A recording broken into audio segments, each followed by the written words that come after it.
আসসালামু আলাইকুম, কেমন আছেন সবাই? আশা করি ভালো আছেন। তো দেখতেছেন এই আমার হাতে একটা রেসারের ডিম, এটা 23 তারিখে ডিম পারছিল, 23/12/2025 23 তারিখে ডিম পারছে। তো এই ডিমটা আমি সরিয়ে রাখছিলাম।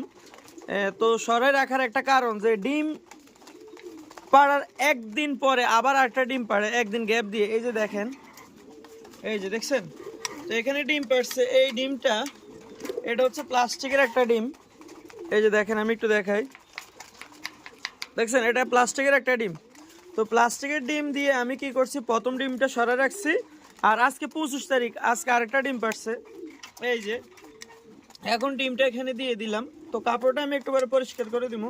তো এইটার কারণ হচ্ছে কি, যে একটা কবুতর যখন একদিন আগে একটা ডিম পাড়ে, তখন দেখা যায় কবুতরের যে বাচ্চাটা যেটা একদিন আগে ফুটে সেটা একটু বড় হয়ে যায়, আর যেটা একদিন পরে ফুটে সেটা একটু ছোট হয়।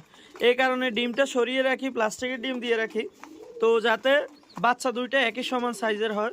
তো যারা এটা জানেন না তারা এরকম করতে পারে না, যারা জানেন তারা তো জানেন। কবুতরের প্রথম ডিম পাড়ার পর ডিমটা সরিয়ে একটা প্লাস্টিকের ডিম দিয়ে রাখবেন এবং ডিমটা সরাই ফেলবেন। যখন একদিন পর কবুতর বিকেলবেলা বা সন্ধ্যাবেলা ডিম পারবে, তখন ওই প্লাস্টিকের ডিম সরাই এভাবে কবুতরের প্রথম ডিমটা দিয়ে দিবেন।